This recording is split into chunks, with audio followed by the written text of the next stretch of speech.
Hi, everybody. We'll let everyone just connect properly and then we'll get started shortly. So, we'll be starting this evening talking about Quiet Storm Vic Secret this time. So, if anyone's got one there, I'd suggest if you're trying any of the darker beers later on, it's always good to grab them out your fridge a little earlier on, let them warm up slightly, just to start getting that flavor through as well. As always, please don't feel obliged to drink through all of the beers as we talk about them. This is just a chance to learn a bit about each of the beers within the Beer Club box this month, and then try them at your own leisure. We'll be recording it this evening, and we'll be putting it onto our YouTube channels as well, so you'll be able to come back, check in, see them as well if you then drink them at the weekend or what have you. Thank you all for joining us on a Tuesday as well. Sorry for the first time for us on a Tuesday, so hopefully not too bad. And like I say, it's good to see everyone still joining us here as well. We'll go back to our Thursdays as normal afterwards, but we wanted to make sure we got as many people as possible joining us tonight. So we have Dominic Driscoll, our production manager here from the brewery. We've got two Charlottes. So we've got Charlotte Bully, our events coordinator, Charlotte Walker, social media and marketing coordinator. And then we're joined already by Lee and Wayne from Brew York.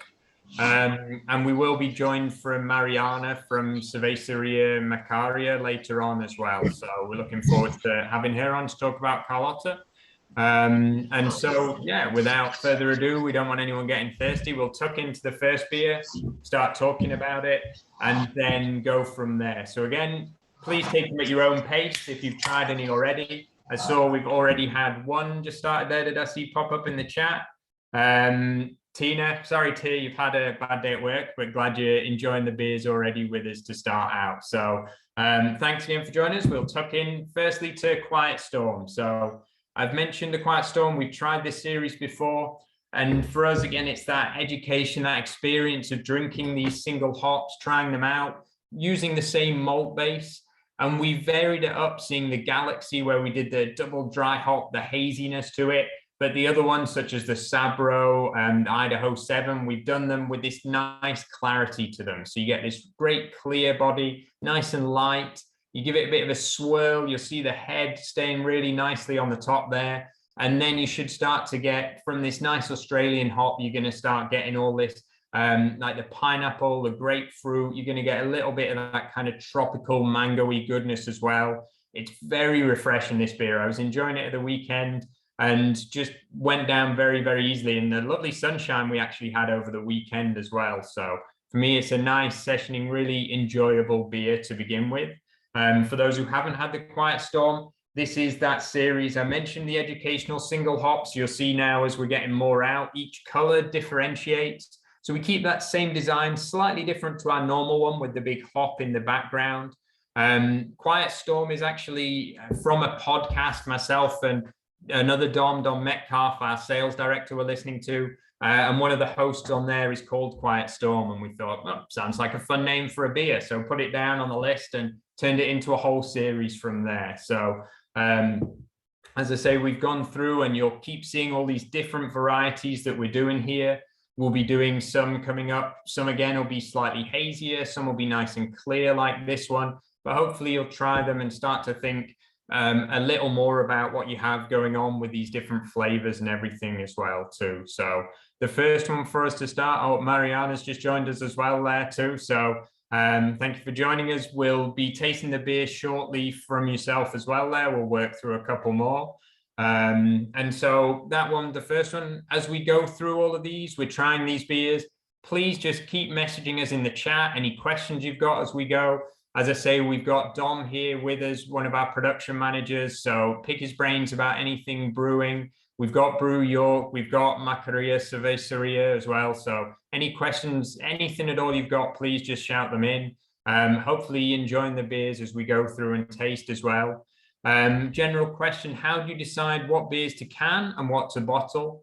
So often we go for anything kind of big, hoppy, definitely hazy is always can for us. So we've seen the market go that way. If we went for sort of a hazier style into bottle, we don't see the demand for it really. So you'll see here the big Beer de Garde, the big Imperial Stout that's been barrel aged. Those for us are instantly they are bottled beers. Jaipur is a rarer one almost because it goes across all the categories. Lucas does as well. So we certainly do have beers that fit into both bottle and can. But we like to have maybe more of those bigger beers into bottle as well, the maltier beers, so the Market Porter and ones like that. Also, some of the beers that are coming through, you'll see the bottle conditioned. So if you enjoyed Brother Rabbit and Lord Marples, they'll be coming back into bottle soon. So those real cask bottle conditioned styles that we love to brew, and those ones will only really be in bottle too. So a lot of the time it boils down to that, where we see that beer and that category fitting really. And then any update on TBC members at Peakender weekend? Charlotte, you might have a little more about Peakender if we've got anything coming up for that. We still haven't finalised plans, to be totally honest with you. It's all been a bit mad, and we've got a few other festivals coming up before it, so we've just been totally snowed under. But as soon as we know, we'll probably send a mailer out to all of you, and then on the next TBC as well, we'll let all of you know as well. So as soon as we've got a plan, we'll get it out there to you guys, so you know, as early as possible. Cheers, Charlotte. And yet certainly can relate to that. It is non-stop here at the moment. You know, we are events all over the place, everything you can imagine going on. So it's pretty crazy, but certainly we'll be packing that in there later. And then Mark, on the Cuba as well, very nice. So as I said, a little later in the month too, so I can certainly understand if people have enjoyed them all already. But hopefully this tells you a little bit more about the ones that you drunk earlier on as well. So with that in mind, I'll tell you a little more. We'll move on to the Jean that we have here as well. So this is our Bière de Garde. So this one that we have in the 375ml bottles, we like to do, we call this the Never Ordinary range. So we do the barrel age series of beers, the Necessary Evil, the Love Among the Ruins, these ones, and the Never Ordinary range kind of showcases something a bit different. So we've done collab beers in this format before, but this one was actually bringing back a beer style that we know the brewers have been very, very proud of. So while we've got Dominic on here, Dom, would you mind telling us a little more about this beer? I know this is one the brewers have loved doing over the years, and it's actually I really enjoy this one. Yeah, I can't remember the first time we brewed it. It was a good while ago now. 2015. Was it? A while back, yeah. Oh, good times. Yeah, we used it. It's a French ale strain from White Labs. It's a real, almost quite Belgian-y in the phenolics. Just a very enjoyable beer. So if you ever find yourself in Calais in the night time, a good way to get over to France and Belgium is to drive down, do the Eurotunnel, and stay in Calais because it's a lot nicer than Folkestone. And in the local bars around the area, you'll often find Bière de Garde on draft, the Chitty and Lagudali, for example, a couple of good examples. It was just a way to emulate those beers that we really enjoy. So quite a high carbonation, malty, but yeah, with that really enjoyable yeast character, basically. So yeah, and for me, I enjoy, I like my pale ales, IPAs, but having a traditional, nice European style that really you don't see very often is always a bit of a treat as well. So you go from I actually drunk them in order over the weekend as well. So you go from that nice light pale to suddenly that malty, you mentioned that kind of caramelly, almost orangey sweetness, the little spicy herbal kick to it as well. And it's just something very different. So Tina's enjoyed that one in the chat there. So thank you, glad that went down. And we thought, again, it suits it nicely having the nice big sort of fancier looking bottle, if you will, as well. So were you pleased to bring it back, John? Was it one you were excited to have back in the range? Yeah, I remember the first time we made it, it was a bit, people that, they didn't really know what it was. But I think beer's moved on a little bit now. So it's, people are looking forward to trying a few more different styles. So yeah, it was a tough sell the first time around. I remember that one, but we just drank the crap out of it basically, because we did a few kegs of it the first time around. I remember it being on draft in a few places. So yeah, it's really good beer. Really happy with it. Yeah, no, I do remember being on the sales side of it that first time round, when explaining to people the beer de garde and talking about the style and everything you said there, the French origination and the different yeasts and the different malt body. And it took a little while for people to get into it. And I think once they'd tried it, they were converted. But explaining it first took a little bit. And so that one, like I say, so some good compliments for it. Bit saison-esque there, yes, certainly. You know, again, with the phenolics and everything else that Dom was mentioning there too. But I did really, yeah, just enjoyed working my way nicely through this one. Certainly with that ABV, it's a beer that takes, you know, you can really relax with it, really appreciate it. But for those of you, again, we talk about the hops having that beer journey. So we go through the single hopping process with the Quiet Storm series, but also doing all these different styles. We want to be producing beers where we can, you know, showcase something a bit different. As we mentioned, maybe a beer de garde isn't one you'd see all that often. And so you can try it now and go, oh, wow, okay, fantastic. I'd not thought about this as a style. That region of France maybe isn't somewhere I'd pick beers up from. But hopefully just something different for the future as you look to new beers and new beer styles as well. So from there, that's two of the Thornbridge beers that we've been talking about and looking at. But certainly want to make sure, of course, we talk to our, you know, friends who've come on to join us. So we have Lee and Wayne from Brew York, who are here, helped, of course, make us. We did our first collab already, we talked about, and now Some Friday That is our latest collaboration brew that we've done together. So guys, please take it away. Tell us a bit about this beer. Who's going first, me or you? I'll let you go first. I spoke quite a lot of the last one when we did the home collab. So we did the Thorny Eagle a couple of months back now, and I joined the live tasting for that. So I spoke quite a bit on that one. So I'll let you talk for a bit. Okay, so like Wayne said there, so it's the second of two beers that we've done together. Both of them have been West Coast IPAs. I imagine a lot of people, when they're getting to collab with the guys at Thornbridge, asked to do West Coast because of the Jaipur heritage. So thank you for humouring us and allowing us to do two West Coast with you, given the frequency of requests you must have for that kind of thing. So when we did the original one at our place, our former Core Range West Coast is more of a classic one, so it has quite a strong malty backbone to it, whereas Jaipur would be considered to be a much more modern interpretation of the West Coast IPA.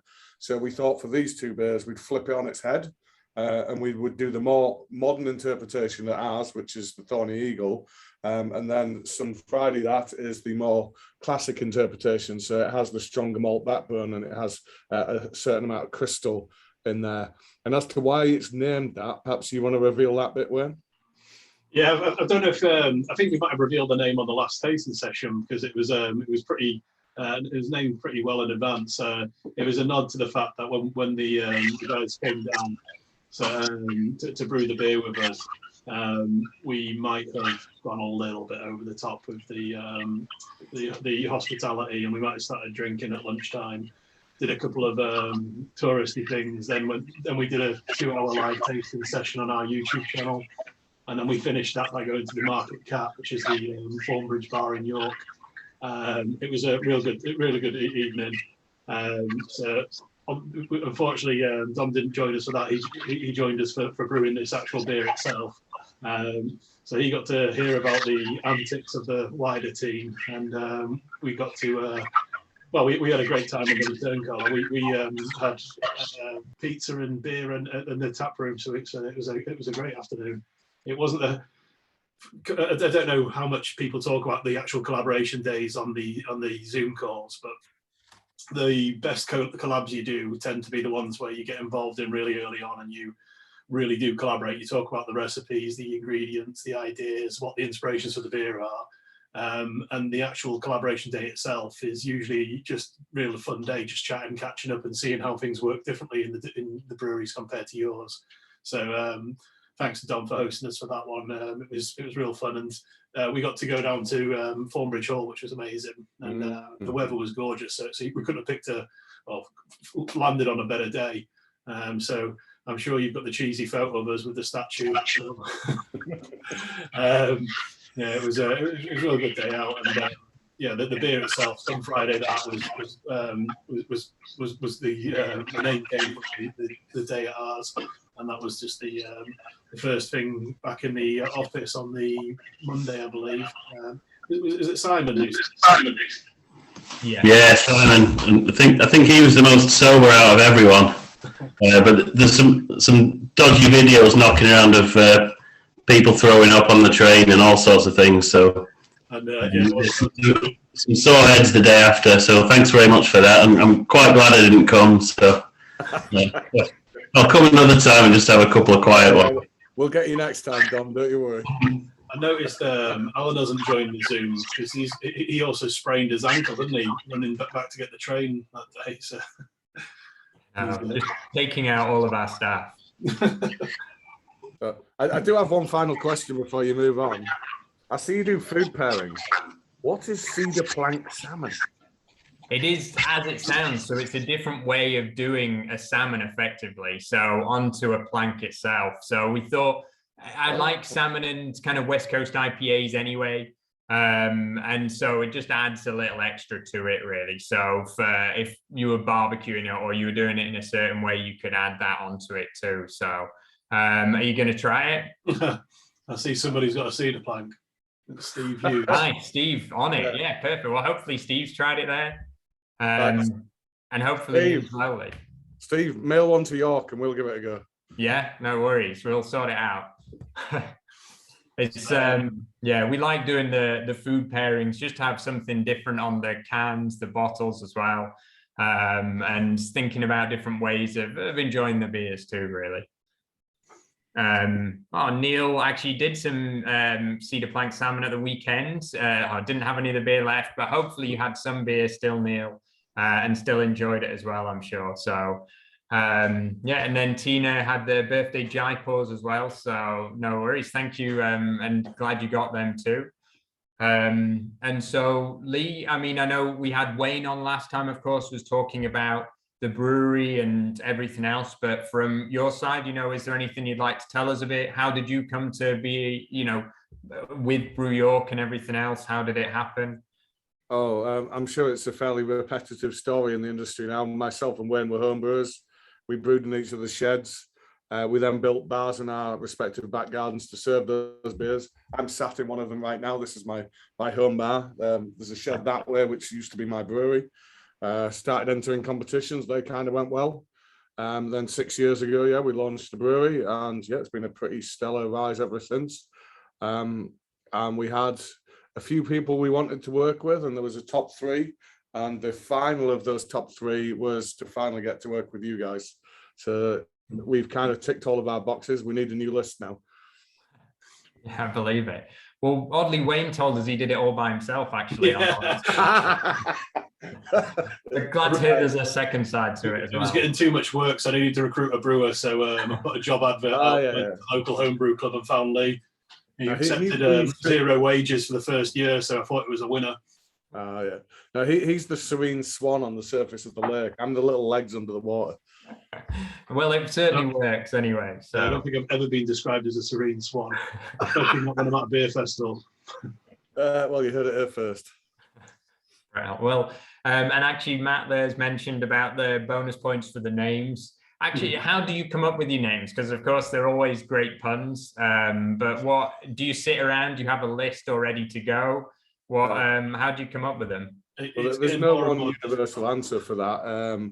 It used to be a lot of me. I used to be the kind of creative force behind the beer design and the naming. But with how the brewery's grown, that became too much for any one man.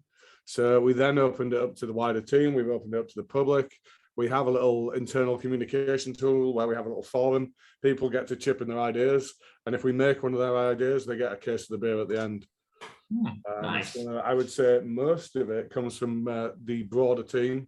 We've got our export manager. She's a rich font of names. She covers little loads of them. One of my favourites, she did Olivia Gluten Gone. Went for our gluten-free beer a few years back. That was pretty cool. And she's also into rock music as well. So she actually was on the TV show School of Rock many years ago with Gene Simmons. So she's got loads of rock links, and and her and Lee have a lot of shared passion in music, so they sometimes come up with pun names. I just think it's a great pun. I don't realise the reference, and then I realised it's actually a band name for some obscure metal band that Lee's been listening to since he was a kid. Well, I'll give you a little bit of insight. We're brewing a pastry sour with marshmallow next week, and it's going to be called Mallowed Be Thy Name. Nice. I like it. Any Maiden fans out there?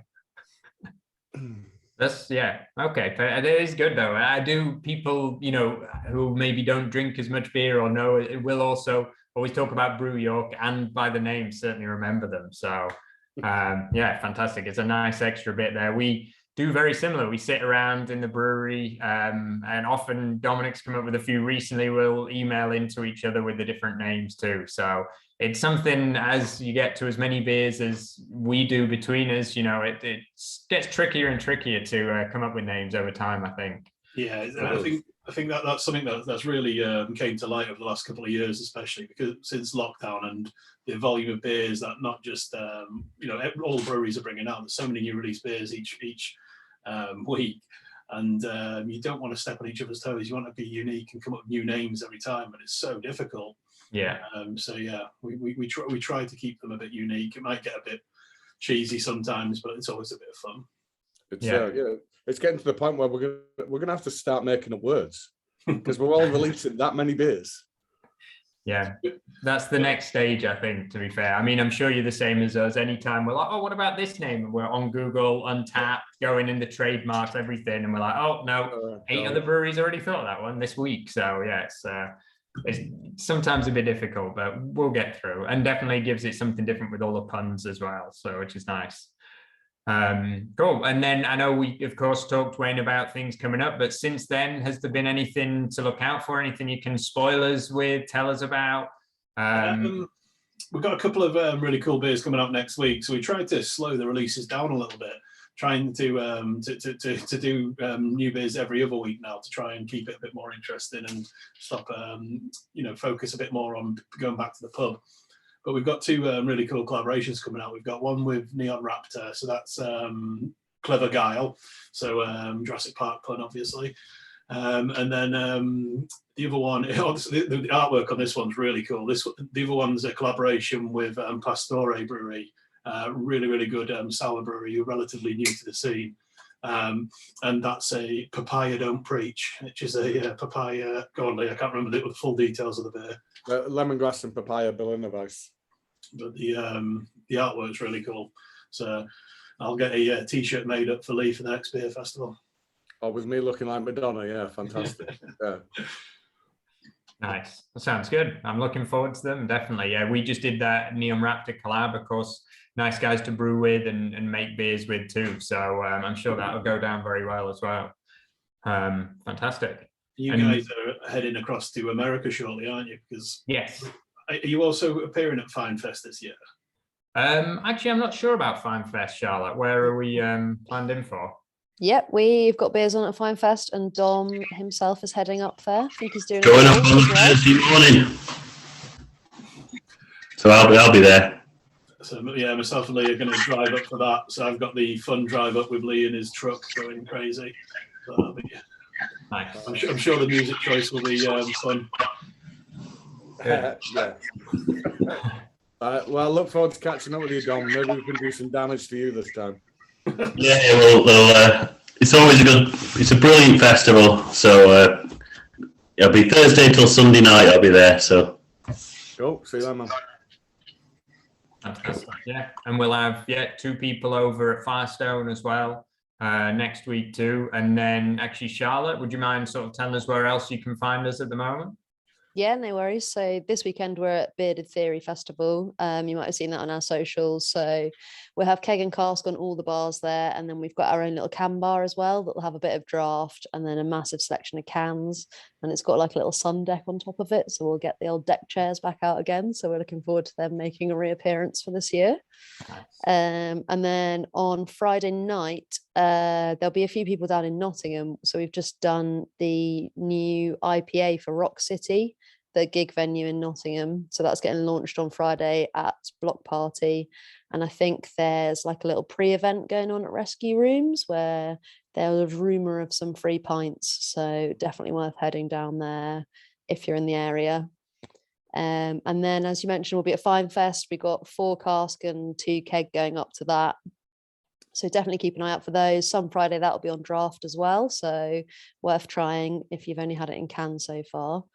And then some of the classics on cask, obviously dry pour as per, but we've got Market Porter, Wild Swan and Astrid as well heading up. And then our new berry sour Floresta, which is amazing. It's been going down really well at events, and that's keg only at the moment. So definitely worth trying to get your hands on that one. And then mid-June, 16th to the 18th, we'll be at Liverpool Craft Beer Expo, and we've got 4 lines of draft pouring there. We haven't decided the kegs yet, but we'll definitely bring some fun stuff over. We'll have merch there. Rebs and James Buxton are there on the Thursday night, and then Alan and myself are taking over for Friday and Saturday. So it'd be good to see anyone if that's in your neck of the woods. We'll send Waters across to join you. He's across at Liverpool for that for a couple of days or 3 days. Oh, yes. Thursday, Friday, Saturday. Yeah. Myself and Lee's names are down that weekend to go to Nottingham Craft Beer Festival, so we'll be across that one. Oh, I think Buxton might be doing a tasting at Nottingham Craft Beer Festival on Saturday, but he sent me no details about it. So I'm not totally sure, but I'm pretty sure he is in Nottingham with at least 3 of our barrel aged beers. I'll jump on and join yeah, him. keep an eye out for him. He'll be Maybe Wayne can about. crash him on stage again. Yeah, definitely. Yeah, we'll cheers, Charlotte. Definitely good, great range of places to keep an eye out for us. And Liverpool's always a fantastic festival as well. So it's nice to hear Brew York will be down there too as well. And as you're saying, it's just non-stop. Like it is, this is going to be another full summer for us as well, which is great. Looking forward to Bearded Theory there, and Floresta is going to, it won't be canned, but we will be doing a range of sour seasonals as well. We'll probably be canning some other sours over the year in Beer Club. So if you're a sour beer fan, just keep an eye out. We'll certainly have some. If not that one, we'll be doing other ones as well. And of course, we have Allet in can too. Steve will be joining at Liverpool. So as you heard, Steve will have the whole team coming down to be there pretty much. So keep an eye out, say hello to everyone as you go down. And then I guess talk about the next beer there. So thank you, Lee and Wayne, appreciate the time. And if you hang around, if people have any questions, please hit them up in the chat as well at the moment. And then we'll talk a bit about Carlotta. So Mariana, nice to meet you virtually properly. And yeah, thank you for joining us as well this evening. I know between yourself and Dominic are very long-time friends who had put the original recipe together for the beer. So looking forward to hearing more about it. And please tell us more about your brewery, the history, and everything else as well. Hello, James. It's finally nice to meet you as well. Yeah, well, actually, I met Dominic because I asked him for a job several years ago, and that we all know that didn't happen now. So several years, well, I think it was 2020 when the pandemic began. I was kind of scared that I might die. So I thought maybe now it's the time so that I can just pull my label now and all of my brewery and all of my stuff. But I wasn't, I didn't really have all the money I needed to start a brewery. So I began a brand. So that's Macaria Brew Company. But it's not like a company, it's like a collaboration style thing. Okay. It's been 2 years since I've been doing collaborations. That's why, well, Dominic came with the idea of this year trying to bring back Carlotta, because when we did it the first time, it was like probably one of my first one of the first beers I've made. So that's why I decided, like, well, I'm Mexican, I have to just pull some chilies in. And now I think it's like kind of tricky, and not all the people are really into chili. just yesterday, I drank like another Mexican brewery with some chili in it, and it was like, oh my God, I don't think anyone else can drink this unless they really, really want to try this, like for a fun stuff. Yeah. But yeah, I think it's really soft in the chili in the end. Like it's really more in the nose than in your tongue when you drink it. Also, just for the record, all of the pictures of Carlota are with the wrong chilies. Oh, no. The good ones look like this. Okay. But it looks really nice because it's really blending with the label. So it's like really red and hot and stuff. Yeah, it's really nice that. We went for arty maybe over accuracy, but in the beer itself, it is all the correct chilies. Dom will I know. Yeah. You want to say something? Sorry. No. Please continue. Yeah, someone is talking about the chili stout. That will be great.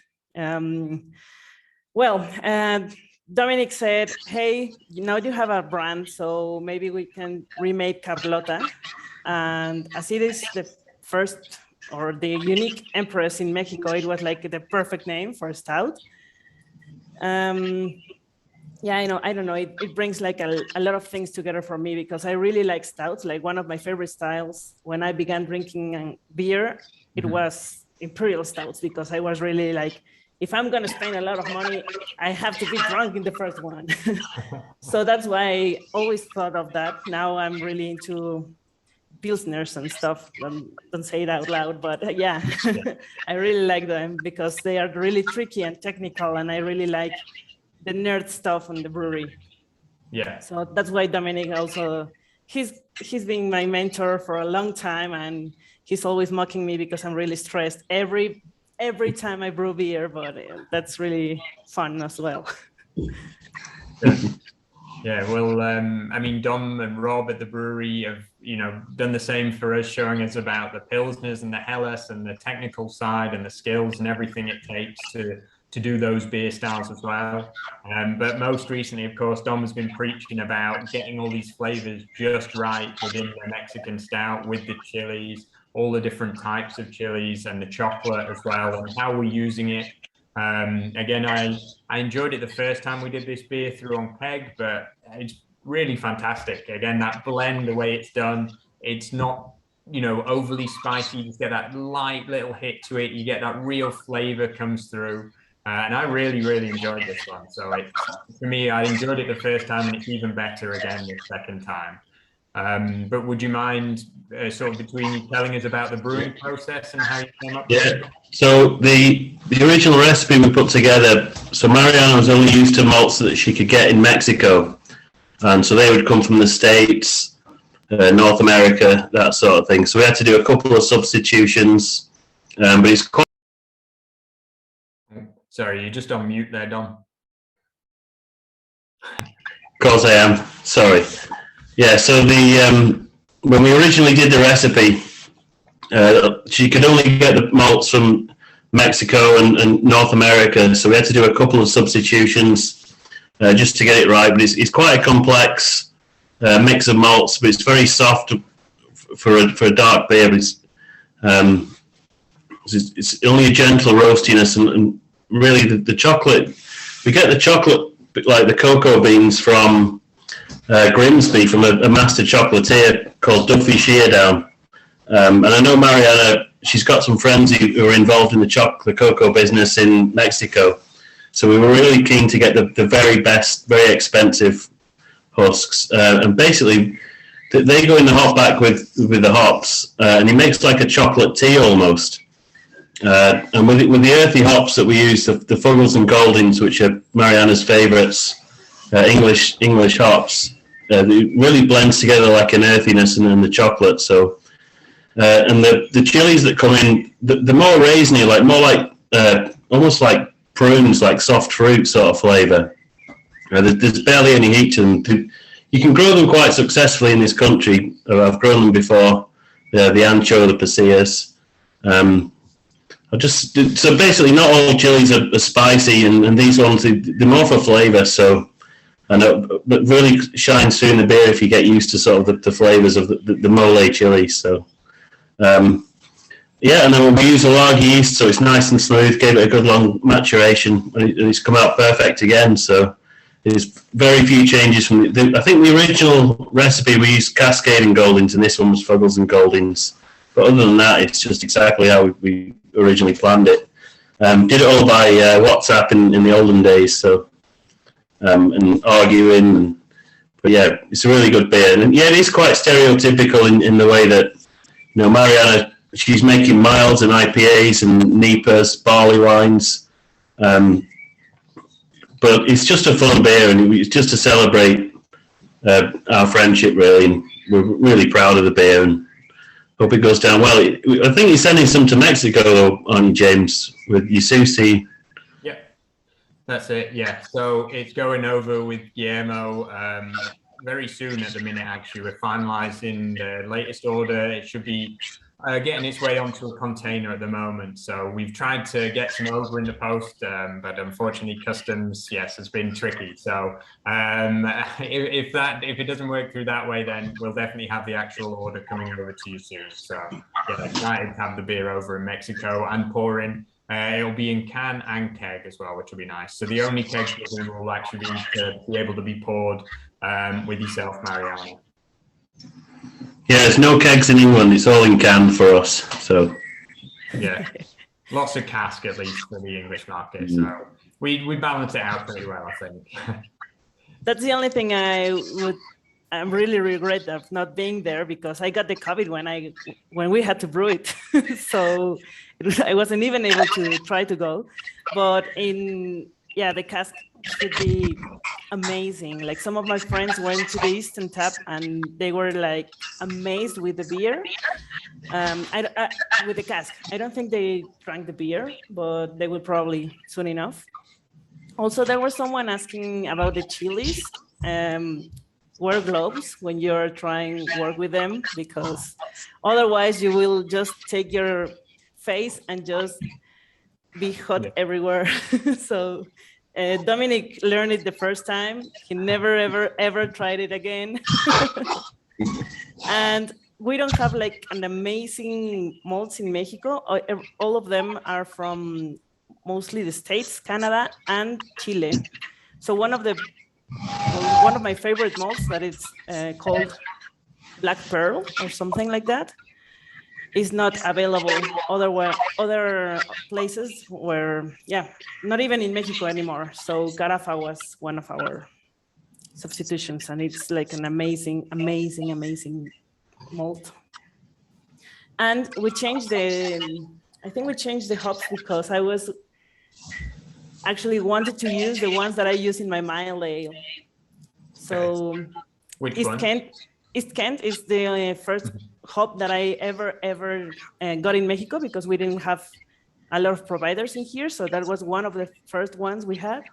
Wow. And I suggested Fuggles and Target, but I don't think Target was available for this brew, but it was okay.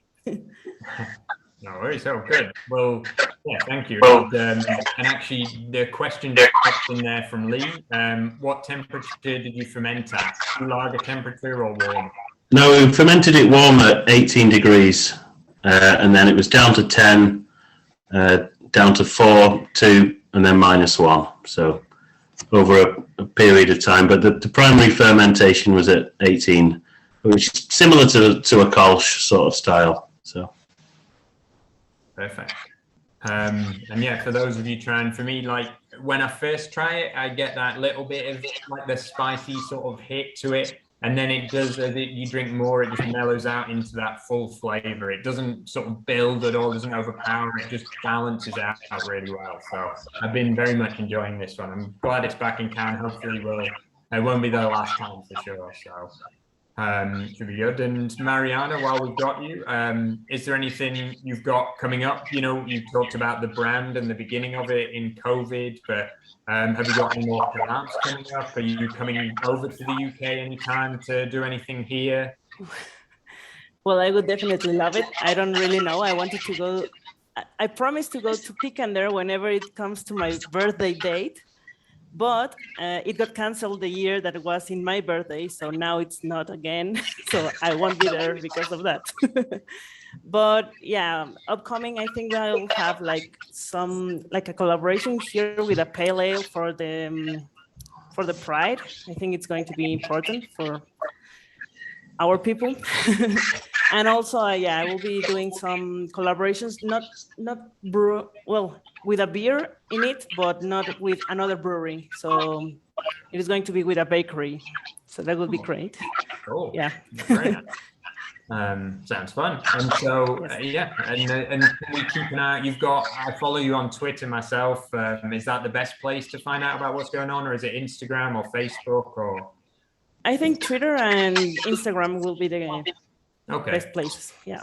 Perfect. Yeah. Well, if you pop, maybe if you're able to put in the chat like the handles or anything like that for Twitter and Instagram, people can find you on there, follow you, and hopefully follow the journey as you continue brewing all the different beers and collabs as well. So hopefully you enjoy the Carlotta again once it's back with you over in Mexico. Hopefully not too long. All the containers are taking a while at the minute, but yeah, we'll get it to you as soon as we can. So yes, of course. Thank you, James. No, thank you. I really appreciate you taking the time to come and join us today and tell us a bit about it and everything else as well. And most importantly, I'm enjoying the collaboration beer too. So yeah, thank you very much. Will do. Hello, Janine. Hi, Janine. So yeah, brilliant. Okay. After that, we'll go on to the Necessary Evil as well, which is our next collab in there. But I'm just going to, I'll tell you a little bit about the next box that we've got coming up. So of course, we're quite late to the end of the month at the moment. Looking ahead into June, we're going to have the next beer will be the next collab. We'll be working with Case Brewery, Case Brouwerij out of the Netherlands on a table beer, 3.3% beer called How the Turntables. We'll then be looking for Jaipur X, our big anniversary Imperial IPA will be coming back. So one of the favorites, I know over the years, we like to launch it once a year. That'll be coming to celebrate. We'll do another Quiet Storm, this time with Nelson Sauvin. So that one will be a double dry hop hazy version as well. So please keep an eye out for that. We'll have Belgian Halcyon, again, a couple of returning classics along with the Jaipur X. Belgian Halcyon, big Belgian yeast Imperial IPA, a take on our Halcyon. We've done a number of them now over the years. And then Bayern, again, we talked about the love of Pilsners from the brew team at Thornbridge. And so that's what we're going to be looking at doing is our late hop pills.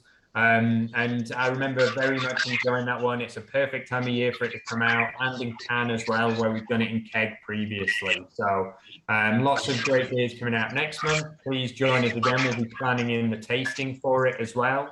And Marianne popped in to the chat there. So please, anyone looking to find out a little bit more about the brand, about the beers, everything with the beer scene there in Mexico, is just on there at the moment. So you can see the Instagram and Twitter handles and then the website there too. So then we've got some other questions there as well from Dom, just going back to all about the Banoffee Pardus. Dom's just replied, so perfect. So with that, we'll talk a little bit more about the last beer of the evening. So this is the triple sec barrel aged stout. So Necessary Evil, as we know, we've tried these ones before, the Imperial Stout series, but we wanted to age it out this time in triple sec barrels. So Dom, again, while we've got you on here, would you mind telling us a little bit about, what we're doing? We're undergoing the different barrel aging processes with the different types of barrels.